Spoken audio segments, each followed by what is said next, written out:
going to start? I don't know. Let's calm down. It says we're live. YouTube is not receiving enough video to maintain smooth streaming, so now it's not getting anything.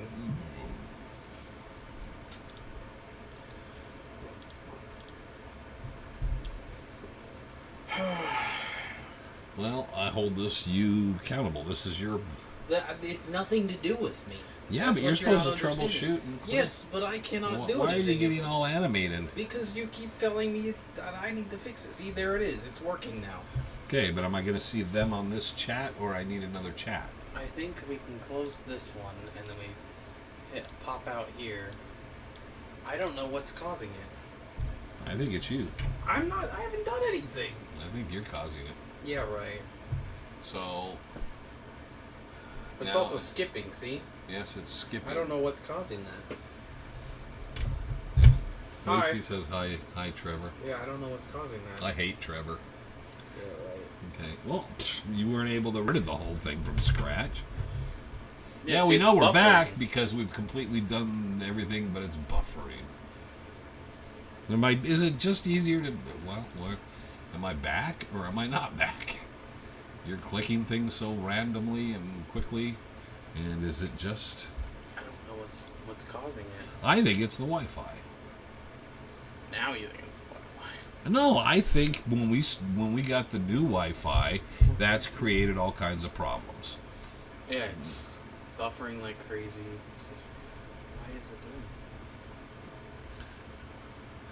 that? I think when something works, you don't change. And then everyone complained and thought this was going to be a great new thing, and then there's been nothing but problems. Let me put the guitar up. Because obviously there's going to continue to be problems.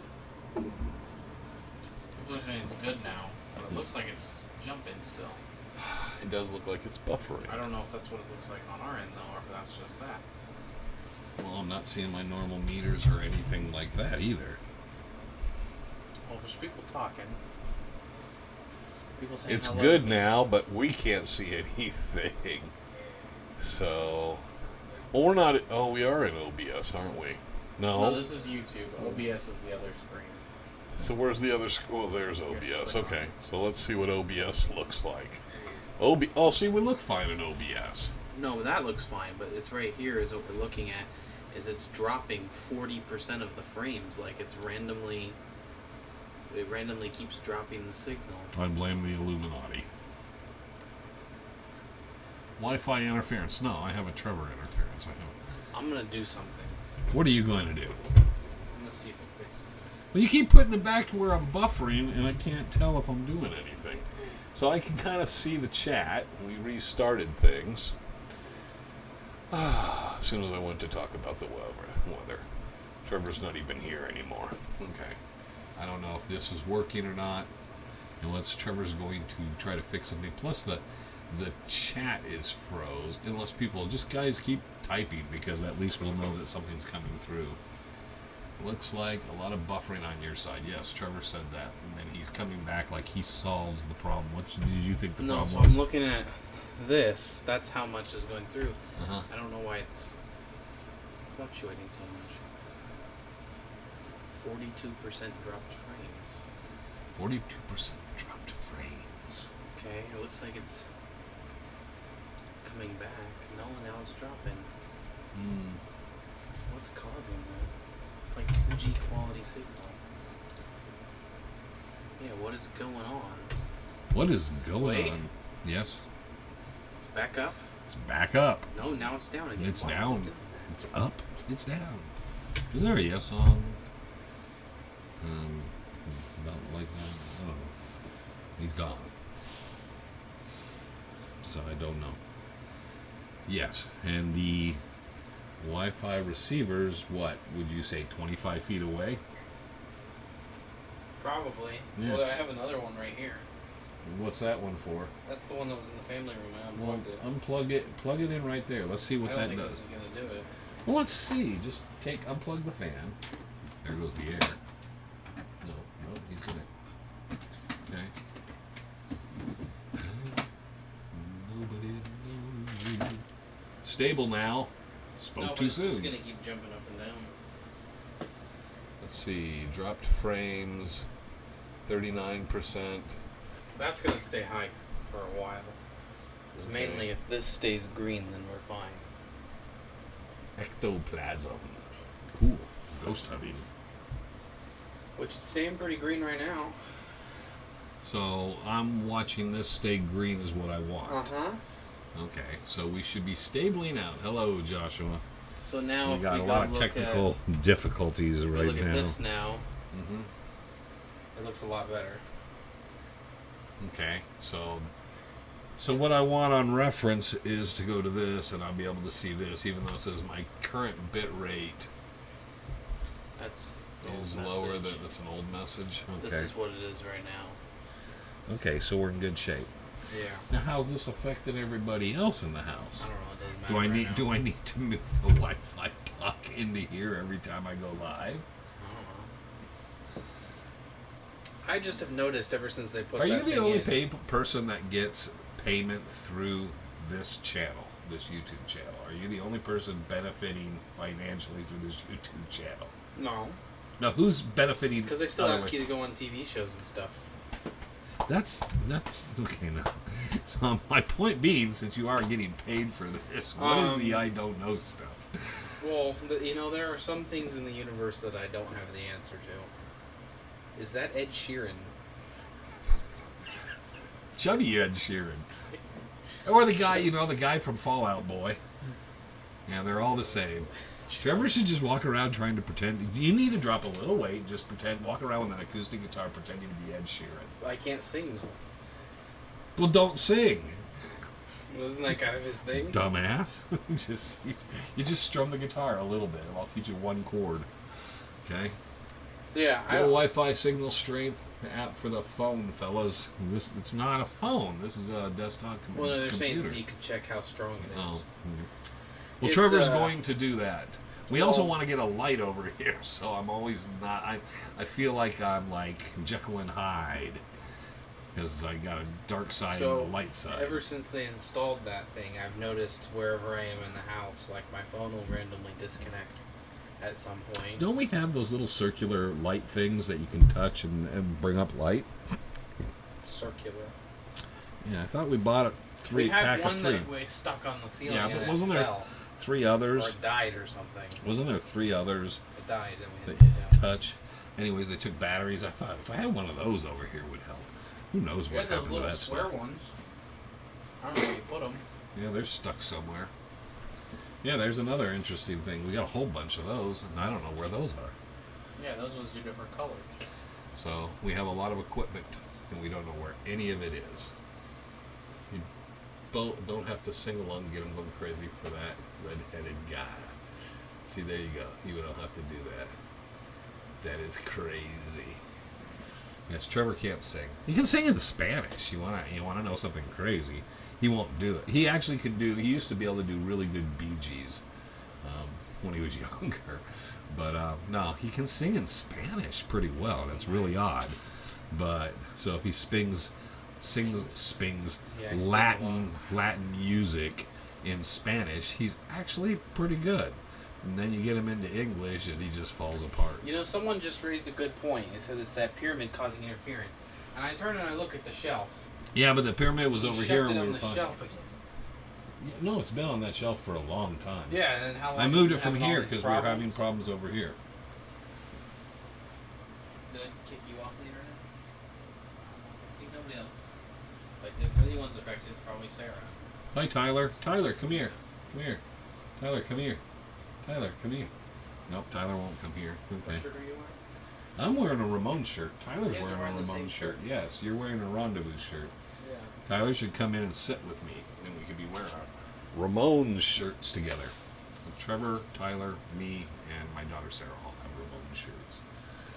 And sometimes, in a weird moment, we all wear it. Has it dropped at all? So yeah, you're good. Oh, okay. Apparently, that just needs to stay in here, which doesn't make any sense. Worked for Fabian. Oh, I know. Oh, it's either a neighbor or a pyramid. Okay, I don't think it's the neighbors.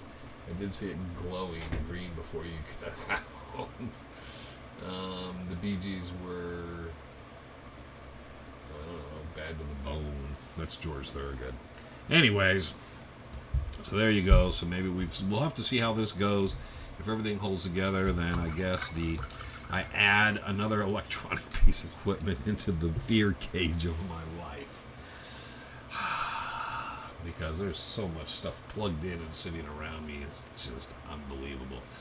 And then, you fall asleep in here and you think you were attacked by demons. There's so much crap going on, slinging around here. Anyways, there you go. So now we have the Wi-Fi, one of the Wi-Fi pucks in here. Yeah, we had, the main service isn't that very far from here, so I figured this room, if any room, would be fine. I could have had him run it through, you know what, I never thought of that. I should have had him run it through the garage and the main to be right in this room. But it just seemed crazy stupid. So there you go. So there we are. It's a little cooler today. That's right. It's a mild 108 degrees. Hey, it's actually cooled off, believe it or not. And it feels like 112, but hey, 23% humidity. It's a little more humid. We got a little more rain last night. Nothing to speak of. It gets the ground wet, and you can smell the creosote in the air. But, yes, we kind of got out of the 115 to 120s and down to this. So, yeah, that's kind of nice. Rendezvous 25th, 26th, 27th. For everybody who pays attention to all that stuff.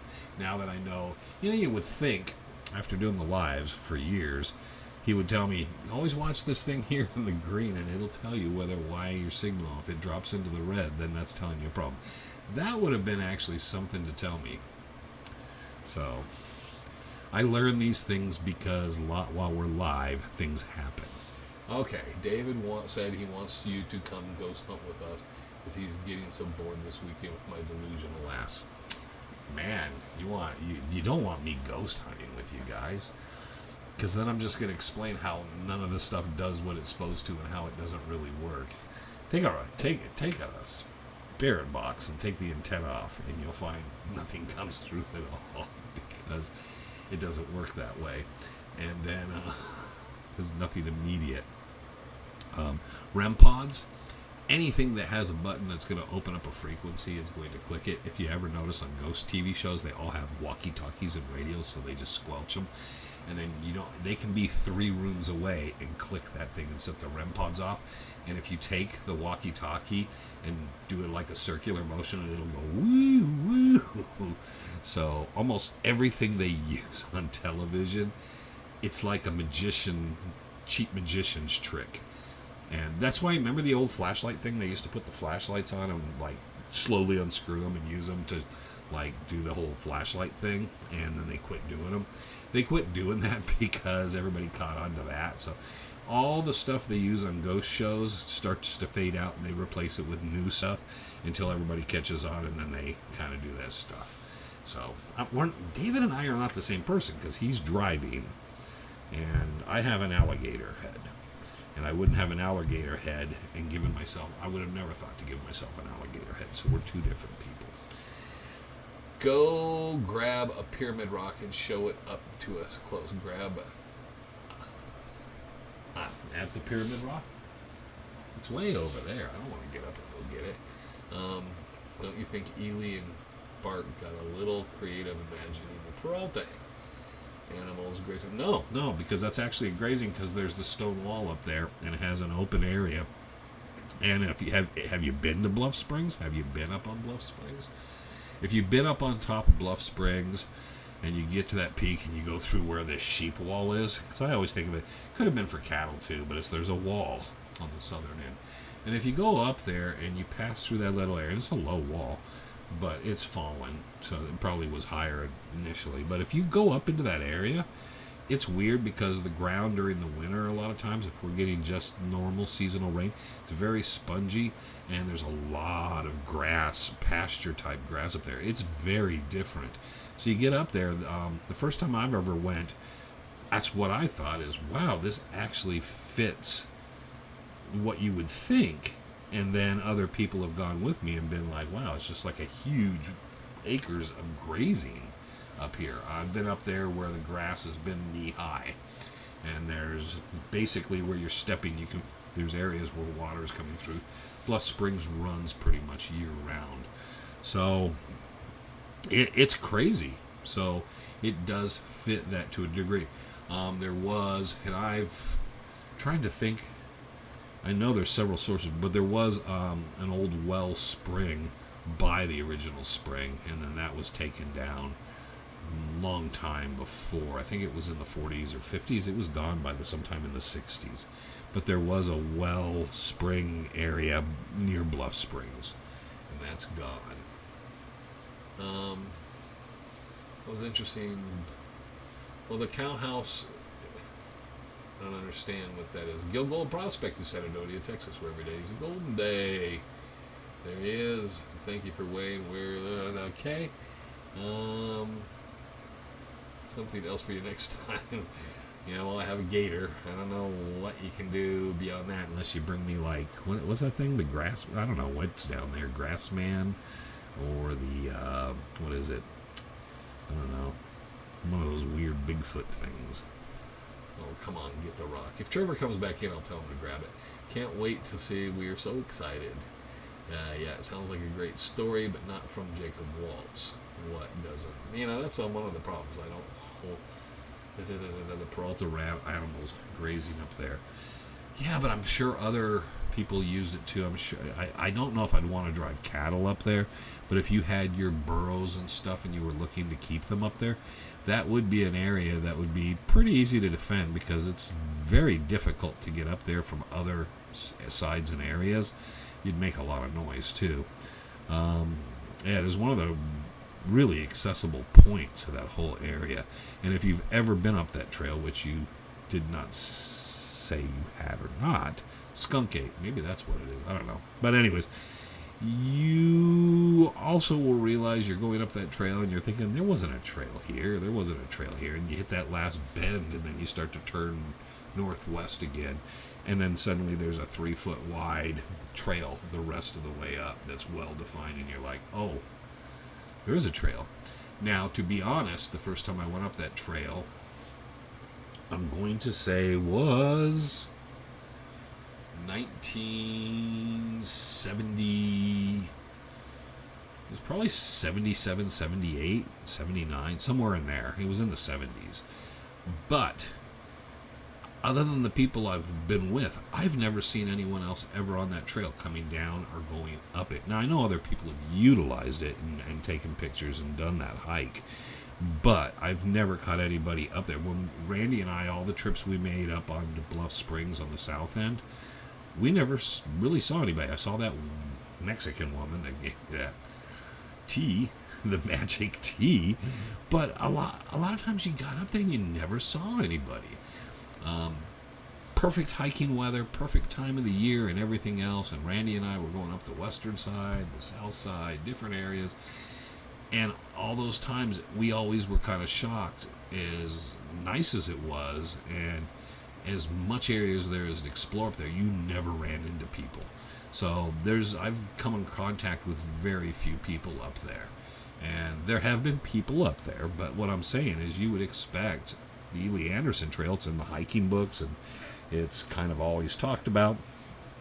You just don't really see anybody ever out there. The signal because of that. It's on you. It's on the Pyramid Rock. Anyways, no, I'm showing green now. So Trevor now is going to be all freaking, I got to tell him. He doesn't watch this stuff, so I'm going to have to tell him that it went in and out 4 more times so he doesn't think he's right. Because that, I'll never hear the end of it. Like, there was a problem. See, and the thing is, he was here today, so he was supposed to be here to troubleshoot. So any problem we have, here's Kalamazoo, Michigan. What's a good time of year camp location for a first time in the Superstition Mountains? Your first time, are you first time just visiting? First time hiking? First time exploring? Because if you're looking for some day hike stuff, I would say, Lost Ocean Park, those guys are assholes. If you're bringing like a camper and something like that, I'd say stay at Goldfield or stay down at Peralta Campground or someplace. Don't park on the side of the road and tear things up more. But if you're going to pack into the mountains, I would say first time overnighter, easy trip is Garden Valley, and it's nice. A little more difficult trip is go up Fremont Saddle down into Pinion Camp down by Weaver's Needle. There's it's all a lot of uphill and then downhill, and you're there, and then the next day or two, whenever you decide to leave, get you kind of deeper into the mountains. Those are two nice, easy starts. It depends whether you're going to tent camp, if you're going to camp and stay in an RV or something, or if you're going to do some day hiking. Depends on the different places you want to go. If you want to really rough it and get back in the mountains and have kind of a base camp you can work out of, some hikes, Lost Dutch Canyon and going out towards Peters Canyon and those type of things, I would suggest, if you got the high clearance and you're very capable, go down to Tortilla. Get down to Tortilla Ranch and have a camp down in there, and then work from there. But that's maybe a little more. And get Jack Carlson's book. Jack Carlson, Elizabeth Stewart's book. I always recommend that. It'll give you different sites, different things. It tells you easy hikes, that's hikes, this types. So I've camped Yellowstone before. Well, this ain't Yellowstone. So, but it's different. Like I said, it depends what you're camping. If you're going in with tents, RVs, if you're staying in town going out day camping, or if you're going to spend a number of nights, how you want to do things, it's going to depend. And if you want to stay at Lost Dutchman, hey, they have a trail that accesses back into that area, but it keeps you further out. I'd always suggest is, camp closer in, come to the rendezvous. You can camp at the rendezvous and then go out, park your vehicle down the hill when we shut up, and then you could go back in the mountains. Paul Shimmick does that. So he comes out and parks, and then he goes in the mountains, and then he comes down, he does the rendezvous, and then he usually, I don't know, I think he sometimes goes out and hikes. I think Paul might listen to this. If Paul does, he doesn't talk, and he's right now going, don't say my name. So we'll call him Zaul Hammock. Okay, there you go. Highway, and have never climbed Weaver's Needle. Okay. A lot of people haven't. Are there any mines no, there's no mines up in there. How far is it how far from the Weaver's Needle to the car park of your work from Melbourne, Australia? To look. Are there any mines there to look at? No, there's no mines. There's places they put ladders, Celeste Jones and other people banged away at it. There's no physical mine. There's one at the base on the north side, I think it was a Piper thing. But Weaver's Needle itself, going up it and stuff, no, they were just exploring it. It gets pretty tricky. I would say the trips I made up, in hindsight, I don't know if it's even bragging right. A lot of people don't do it. Climbers will do it. It can be done. I don't think you really come away with anything of it. It's a cool picture. It's a cool moment. If you get up there too late or things don't go wrong. See, I didn't say shit. But then you get stuck there, sitting there overnight, because you don't want to climb down that thing at night. But it's just, I don't know. It's kind of, to me, Weaver's Needle is neater than the Flatiron, but it's kind of like the Flatiron. Okay, once you've done it, okay, why you want to do it again? They got that guy, what is his name, Flatiron Bob, Bill, Jim, whatever. He makes t-shirts and he runs up and down that thing every day, I think. Anyways, I don't think he's doing it right now, but anyways, yeah, and the point, you can do the staircase at the mall, and it's the same thing. None of it really matters. Okay, I'll get the book, and thank you. Yeah, get the book. The book's going to help you a lot. It's going to give you different campgrounds, and it'll apply. But Goldfield Ghost Town has an RV and camping area. Ron Feldman has one at the OK Corral, which is up by the First Water area. But Peralta County Park is now down on the southern end. And there are pull-offs and places you can camp along Peralta Road going to Peralta Trailhead. And then if you want to park and go in the mountains, There's several routes down on the other end. I would always say your first trip, probably Garden Valley, because it's really nice. That's a very easy one.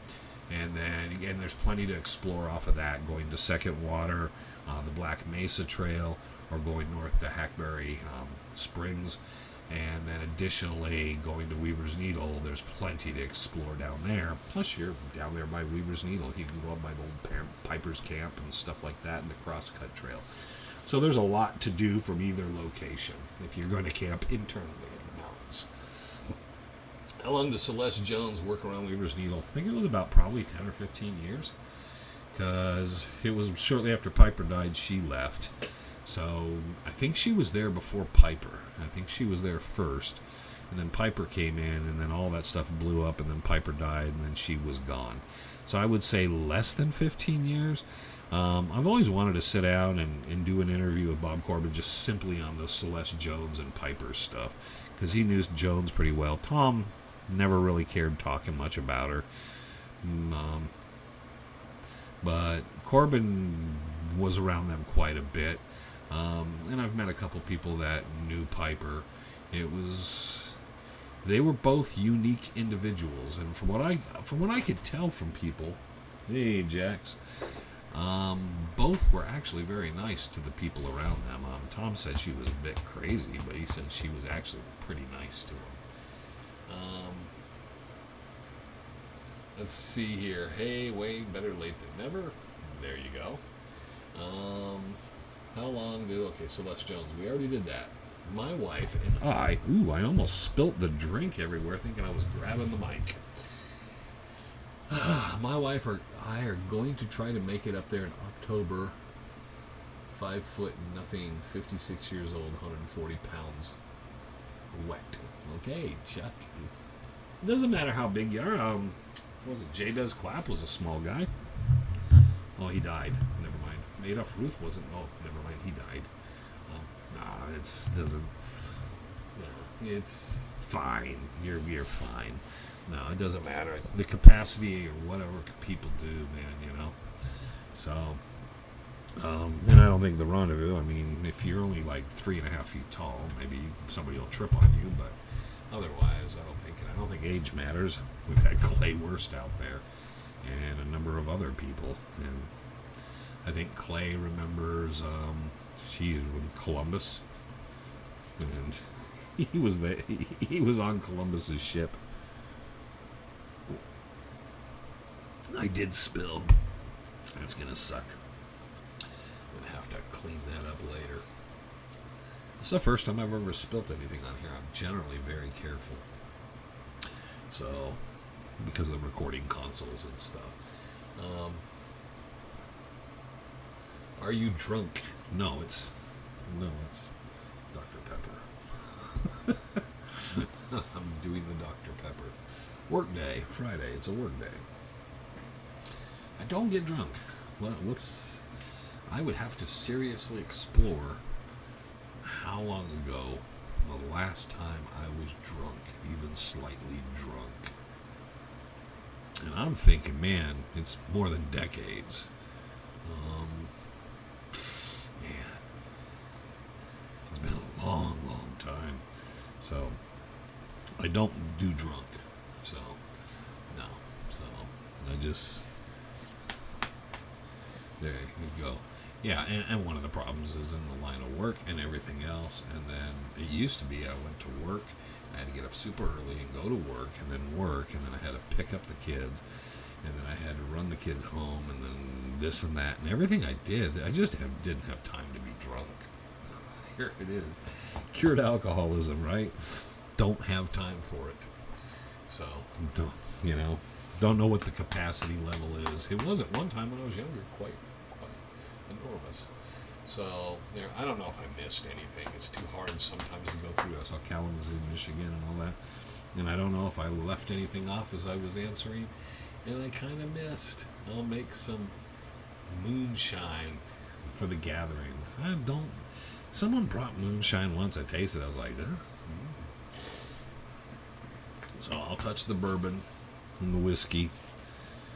But there's the likes and the dislikes. And So I always wanted to try, and I didn't really do it. Was vodka and the grape, not Gatorade, Powerade, grape Powerade. I had a big thing with grape Powerade for a while, but I never really There's Dallas, right? I heard a story that Waltz, as well as Rivas, would travel from Hewitt through Box Canyon, where the old stage stop is.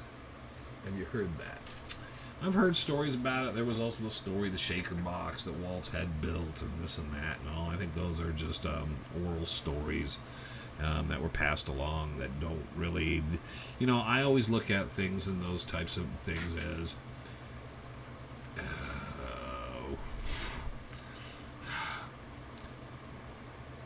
there is the stuff that's almost urban legend myth that was created by people, and some people love to stick with it. They liked the story, so they continued the story, and it continued to make its way. I'm trying to make sure some of this stuff doesn't get in my Dr. Pepper. But I kind of shelved most of those things. I tend to go with the Julia Thomas Reinhardt Petrash, what seems very clear and straight, and I don't like the embellishments.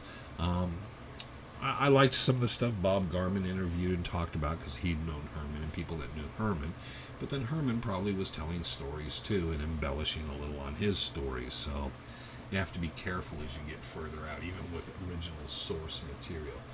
We are self-sufficient in the desert otherwise.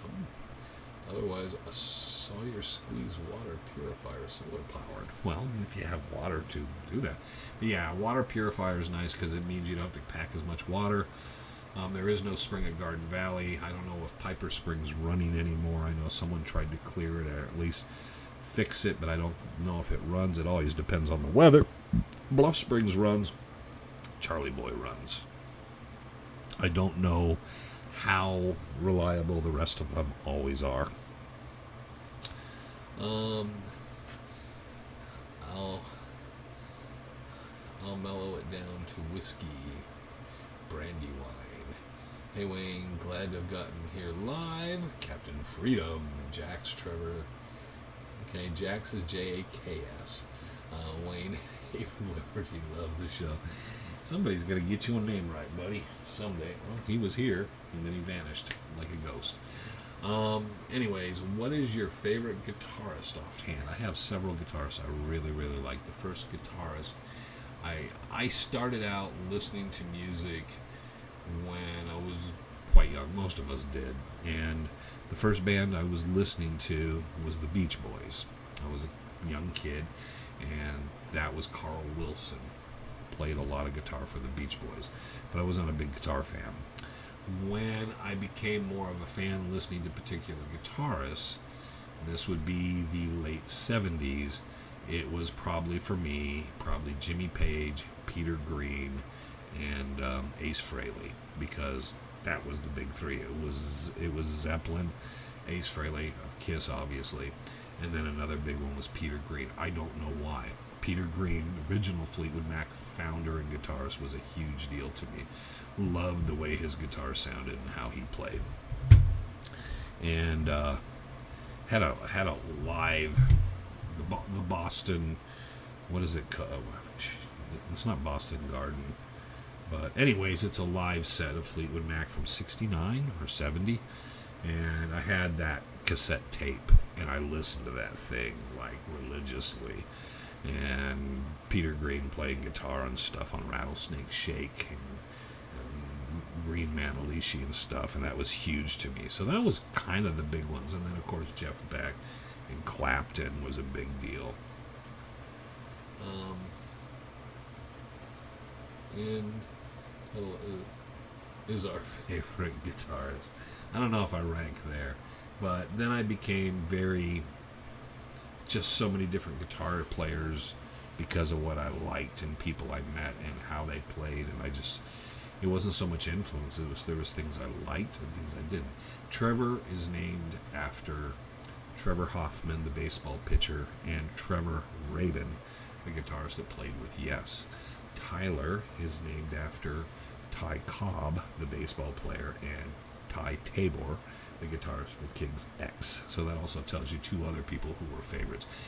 do not play anything like stylistically like either one of them. They're so very unique, but I love what they do and stuff like that. So I've always just been a big fan of a lot of guitar players and stuff. I love Gary Moore a lot too. A lot of Gary Moore on my shelves. So, but that's a Peter Green disciple. So, and then I loved blues guitar players. So, Robert Johnson and Otis Rush and B.B. King and Lonnie Johnson and Tommy Johnson, Booker White, Son House. So I always just listened to kind of different things, and I just liked guitar players, and I liked them because of their uniqueness and their tones and stuff, because I very early on figured out all these guys are playing this type of guitar, but they sound so uniquely different from each other. It must be in the hands and stuff and other things. So, is the baddest guitarist I've ever seen, and I got to meet him. I just was telling someone about this recently. I went down to the Firm. It was when he was doing the Firm with Paul Rogers, Tony Franklin, and Chris Slade. And I had the promo poster. I had a promo poster for the Firm for, I think, their second time. It might have been their first time. I don't know. I'll have to find it.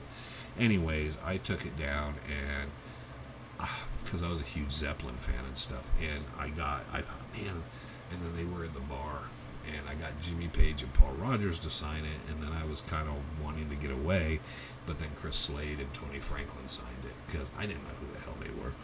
But Chris Slade's a good guy, and Tony Franklin's a very talented bassist. But yeah, I was thinking at the time, too, magically, I got Jimmy Page's autograph and Paul Rogers, one of the greatest rock singers of all time. So there you go. I saw the film in D.C. Anyways, Howlin' Wolf, Leadbelly. Yep, there's two more. Howlin' Wolf, very, very unique voice. Sonny Boy Williamson and Brownie McGee and Sonny Terry. So I became very early on, wanted to know whose names were on some songs and blues songs and different things. And, you listen to Foghat. So when you listen to Foghat, then you end up listening to Savoy Brown. When you start listening to Savoy Brown, you start listening to the artists on those songs, and you find yourself listening to other stuff, Muddy Waters, so Willie Dixon. So that was, and back then, you could go down to old record shops and old stuff, and definitely the Goodwill type stuff, and you'd find these old blues albums and stuff, and occasionally a 78. So I would always pick stuff up, because who's Blind Lemon Jefferson? What's the best of Blind Lemon Jefferson? Who's the best of Slim Hawkins? Or Slim Hopkins? Who's the hell's that? So that was kind of my whole thing. So, nicely said. Baseball, go D-backs. John Fogerty from CCR was good. They were okay. Guitar great. Yeah, John and his brother was a good guitar player too. And a lot of jealousy in that family, huh? Took my daughters to Buddy Guy. Buddy Guy's a damn good player too. Yeah. So, I got to see B.B. King and a lot of people play, because I just was like, I want to go see that guy. I got to see Arlo Guthrie. Yes, he of Alice's Restaurant fame. Got to see him play as well, which is very cool. So, got to see a lot of people play. But yeah, the guitar thing is, I just like guitar players, and I just liked listening to music, and there was nothing in particular that I just was like torn from one way or the other. It was like, I was listening to Motorhead, and I was listening to Robert Johnson, and I was listening to Charlie Mingus, and I would listen to just about anything. I would just pull things, and if I liked it, I liked it. If I didn't like it, there. And have you heard of a band called Cuse? No, not offhand. My daughter, I took my daughter on Hey Buddy Guys. Randy Rhoads. Never was a Randy Rhoads guy, and he was around very brief. I was a Tony Iommi Sabbath guy. And so when Ozzy did his solo thing, I was kind of like, okay, it's cool. He had Bob Daisley, Lee Kerslake. It was kind of cool, but I liked, for me, when people always went Blizzard of Oz and listen to this is so great and Crazy Train and I was just thinking, man, the baddest hard rock album I'd heard in forever was Heaven and Hell by Black Sabbath. So yeah. Did Kesselring ever find anything real in the Superstitions? Crazy transition from Black Sabbath, Randy Rhoads, to Black Sabbath to Bob Kesselring.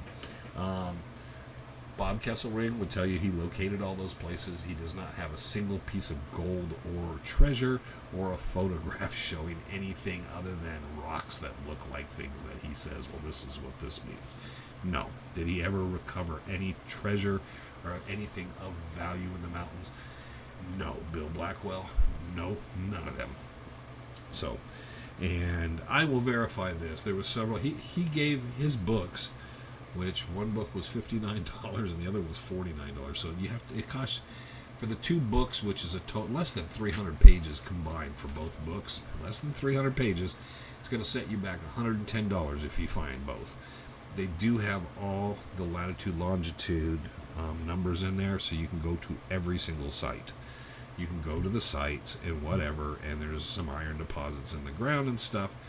But let me make a point. When you dig in some of the spots where he says people dug stuff up, you will find it's virgin, untouched earth.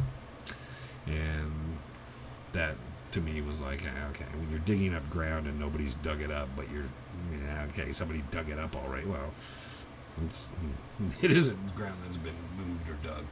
I don't know. I like Bob. I'm not sure about his theories or his solutions or any of his stuff. So that's what threw me off, is how expensive. When he came out and started talking about all that, when he first put the book out and we first met, I was like, Christ. And then the book wasn't even that thick. And then I was like, oh, there's a part 2.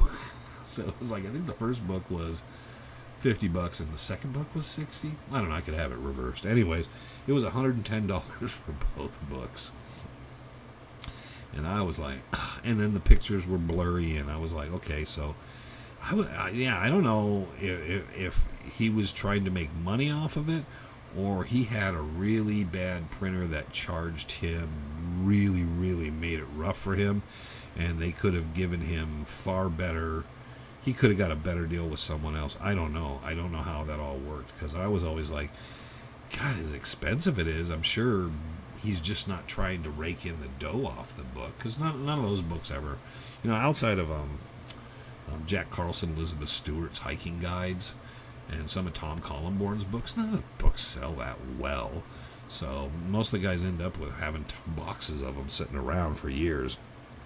So because of that, I would be stunned to find out he thought he was going to make a killing off the book. I spilled my... Jax, get me a towel. Jax, go get me a towel. You're a border collie. You're supposed to know shit. Okay. Do you have any guest speakers at Rendezvous? I have tentatively some people that I'm speaking to, and I'm trying to see how I want to set things up. Maybe have someone fireside chat maybe Friday, and then the main guest speakers 15 to 20 minutes each on Saturday.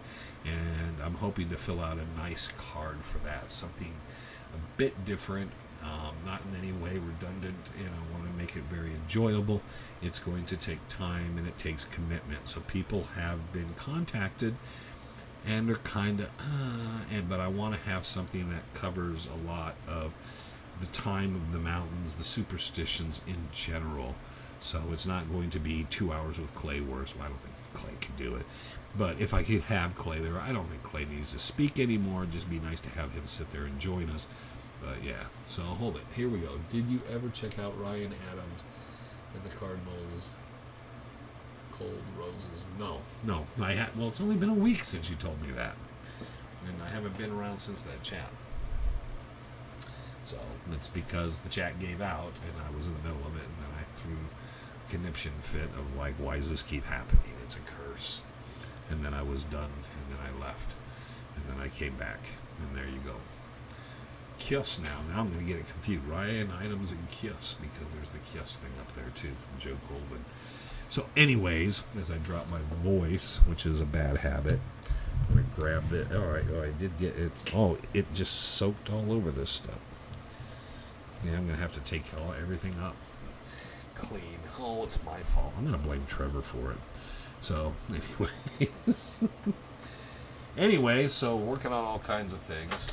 And I always enjoy the Dutch hunting conversations we have, and there's always the mixture of music. And then Lacey and David threw in a little paranormal. We will probably do something a little for everybody at times. This year there probably will be a little more of an itinerary since it's the 20th anniversary. And I will kind of see around all that. I'm not looking to bring anyone professionally in for some of it and all that, but it probably will have a little more organizational feel to some of it, which it has for some time, especially Saturday night. But I still like the looseness of the whole concept and idea. I have a feeling it'll be a little bigger of a crowd, possibly because it is the 20th anniversary and the word will get out.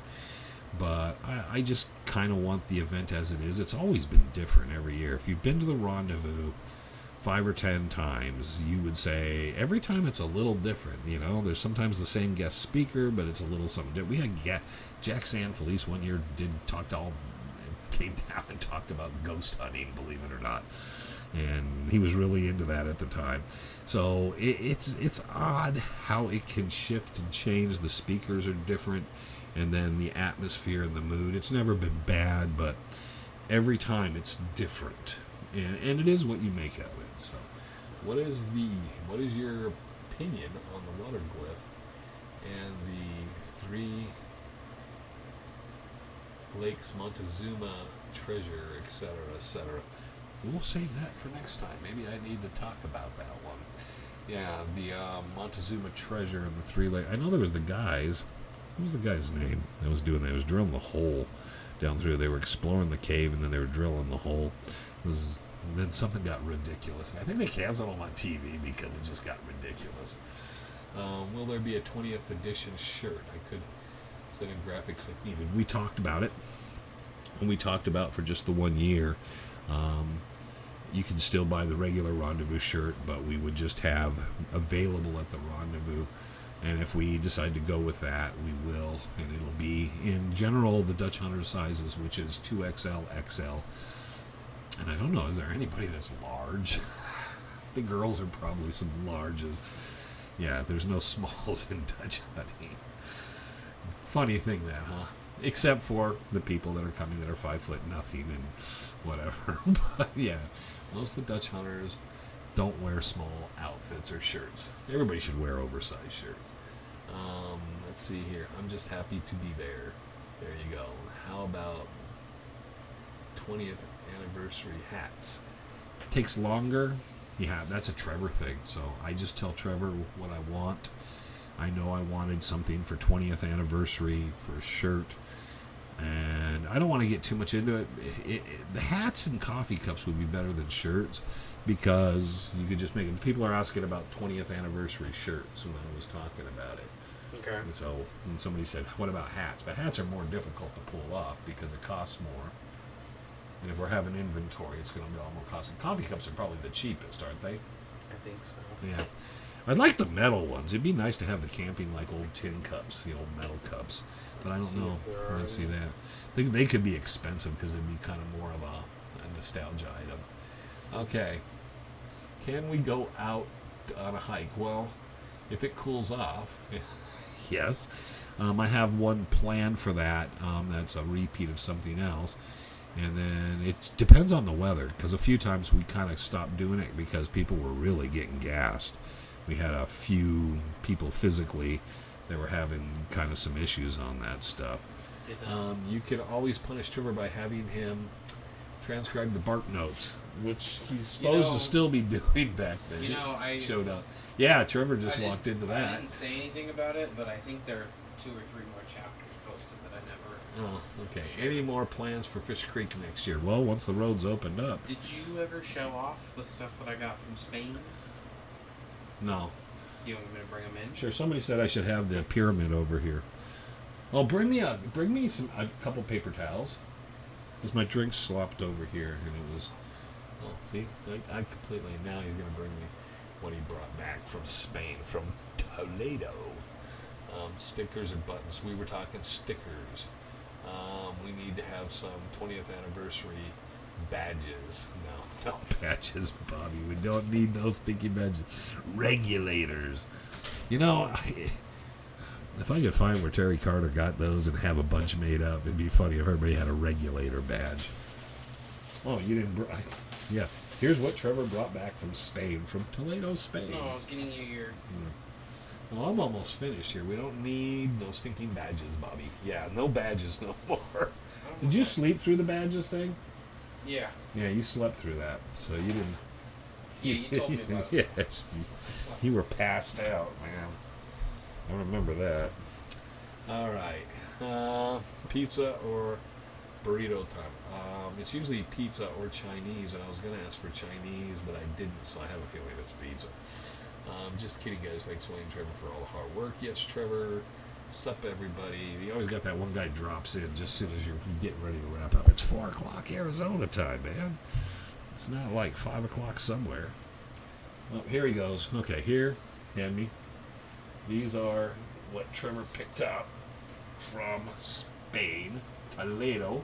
These are handcrafted swords from Toledo, Spain. They are the real thing. They're quite heavy. This one is just like a Crusader sword. It's a Spanish. Spanish? I don't know what else to say about it. Okay. It's just Spanish. I don't know what else to say about it. Toledo.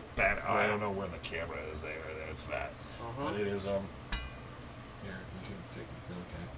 And then this is the Templar. This is a Templar sword. Oh, I gotta remember the camera at my left and right go different. But this is a Templar sword. Big Templar sword. So that's what Trevor spent. These were a few $100, right? Mm-hmm. But they're handcrafted and made in Toledo, Spain, which is supposed to be one of the sword crafting places in the world, right? Yep. So Toledo steel is what I think it's referred to, or something like that. So, but that was Trevor got daggers before we got him over there. But Trevor would pick up daggers. He had the Templar dagger. It's where they make a lot of swords. Supposedly, some of the stores and stuff up there made some of the swords and stuff for Hollywood movies, like Game of Thrones. They made a lot of the swords there. So there you go. it's cool. So that was what Trevor got. Glenn has retracted his message. Always makes you wonder what that was about when you weren't looking. So we're almost finished here. Anyways, yeah, Bobby keeps saying grab the pyramid rock. Bring the pyramid rock over. Here. The pyramid rock. There it is, Bobby. I'm not going to stand here and hold it, though. Or sit here and hold it the whole time we're talking. Yeah, you're not going to be able to see it down here. There's no place to put it. So there it is, Bobby. It's sitting there right next to me. Are they functional or decorative? Well, if you sharpened them, they'd cut your head off. They're not sharpened. Yeah, they're dull. They're not dull blunt. I mean, if you swung that thing at someone's head, it probably would do a lot of damage. It would do damage. It'd be a dull cutting. Like all the knives and stuff I bring back are. Yes, single-handed broadsword.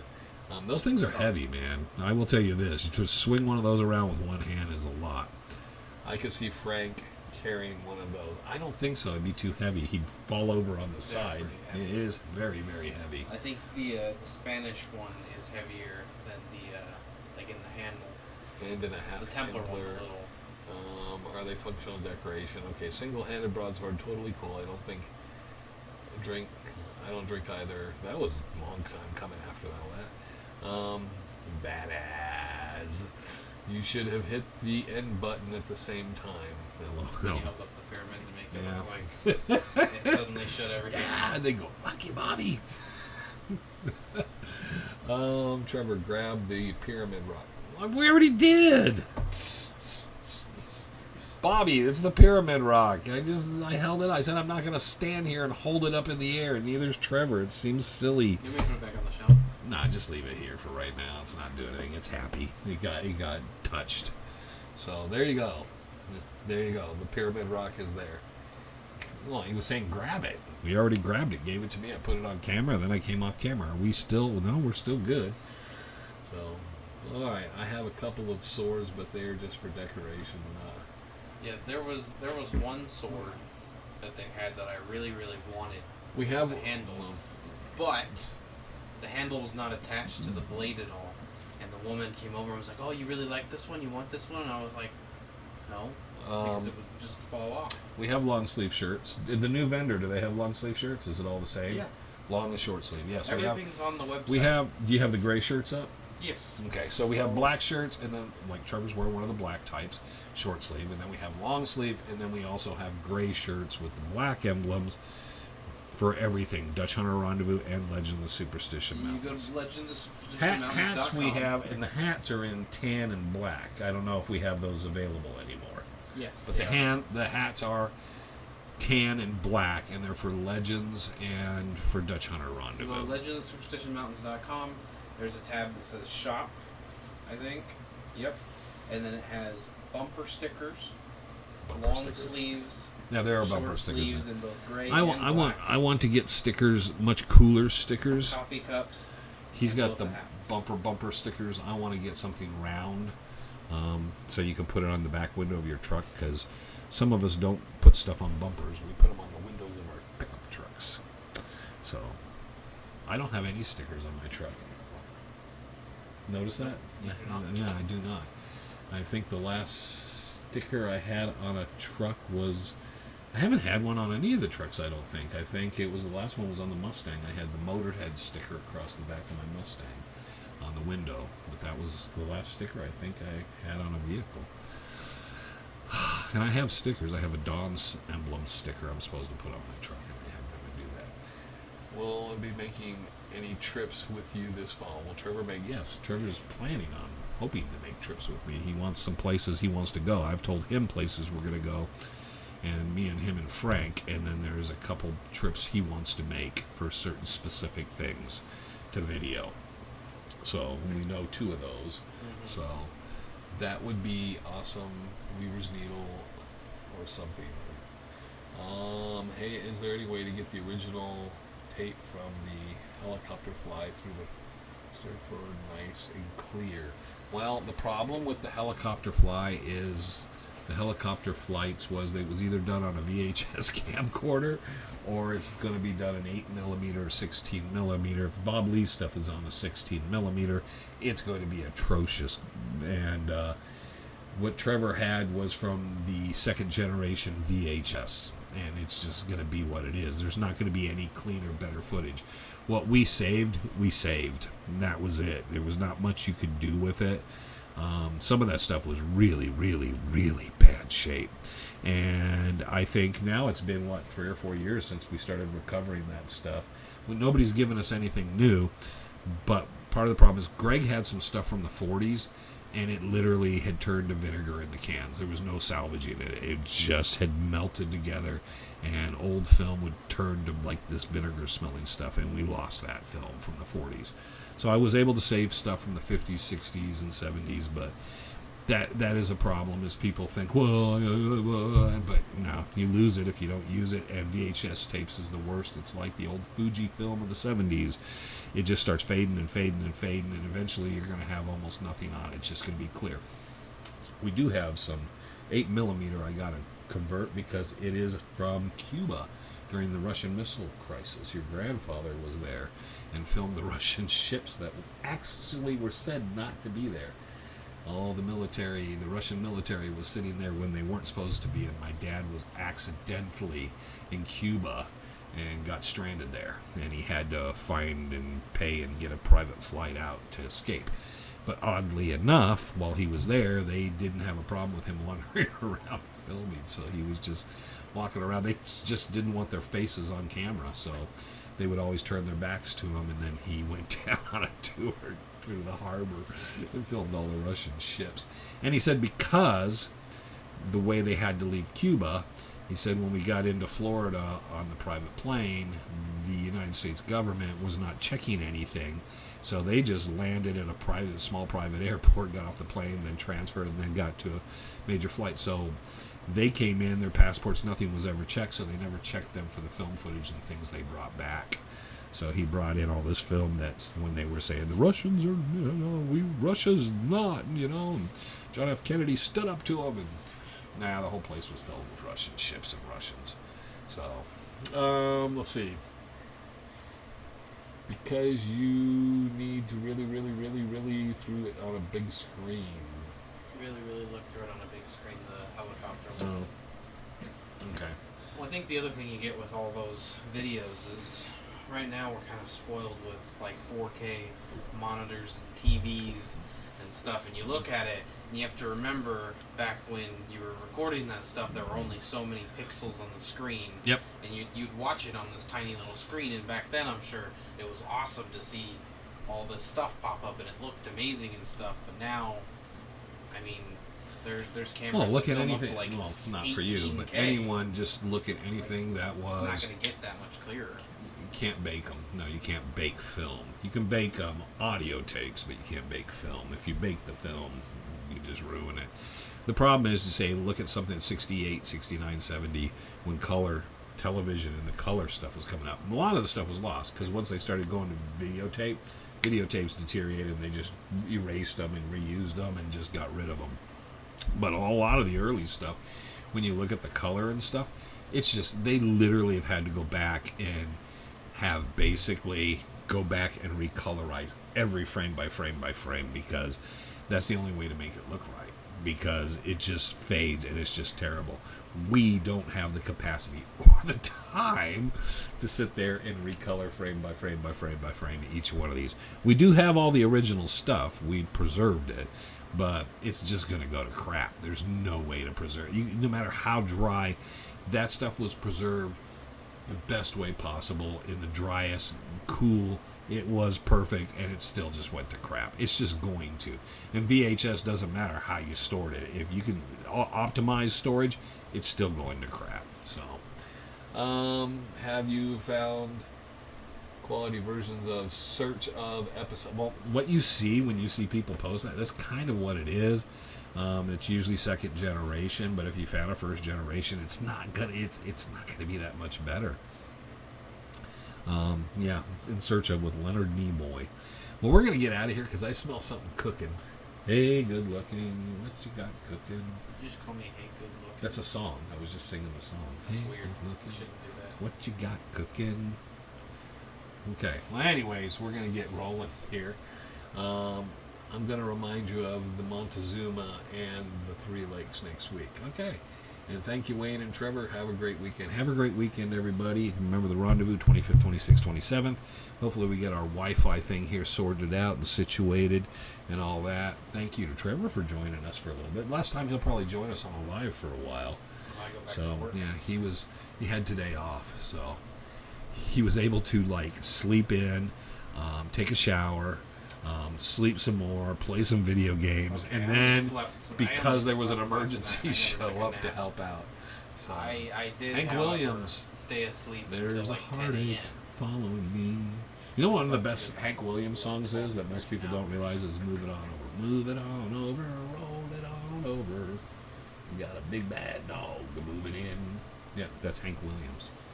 Just so you know. You don't even know the song, do you? No. Move it on over. No. Okay. Anyways, okay, later. Thanks for showing us your swords, Trevor. That was the highlight of the day. Not talking to me, not talking Dutchman, not about all the other stuff we had. It was just Trevor showing swords. I have swords. I have a sword. My sword's sharper than your sword. I have a tomahawk. I have a tomahawk. I have an old tomahawk. I have a lot more guns. Well, no, I got guns. Yeah, so, you can't do much on that. Frank's not been good to you. I regard giving you guns, huh? What did he do? One of the first gifts he ever gave you was a knife, wasn't it? Mm-hmm. Yeah, he gave you a knife. He gave me a little pocket knife. Gave Sarah a flashlight, And he right? gave Sarah a flashlight. Gave Sarah a and she tried flashlight. to run into Snake. And that's kind of scary because if he would have given the daughter the knife, she might have stabbed Trevor. I'd probably be dead. She was actually liked you then. She was very nice then. She was nice. She was happy. That was at the rendezvous too. I should have her as a guest. That'd be fun. Peace out, Trevor. Good to see you, brother. You guys too. Chuck came in last night about 10:30. Yep, there you go. Have a good weekend, Chuck. I don't know who Chuck is. Are you lost? Okay, well, anyways, I'm going to get it up, wrap it up. We're running late, but we had that delay. We'll get this stuff posted up. Join us. Unless they're signing off as their Chuck? I don't know. I don't know. Anyhow, we're going to get out of here, put the Pyramid Rock back. We're going to wrap this stuff up. I'm going to clean up this spot because it's going to be all sticky and icky, and I'm going to be later like, what the hell happened here? Blame Trevor. So we're going to get all this stuff done, eat some food, pick up some groceries, and get on into the weekend. Catch us in Chasing Legends on Monday. Trevor's going to put together a video to release on a Wednesday eventually of Spain and France. He did put a lot of that together. I don't think he's worked on it recently. No, I didn't. And there'll be some other things coming. So there we go. Thank you much. Everybody enjoy your weekend. Have a good time. This is Wayne and Trevor. And we're out of here on Chasing Legends Live, whatever.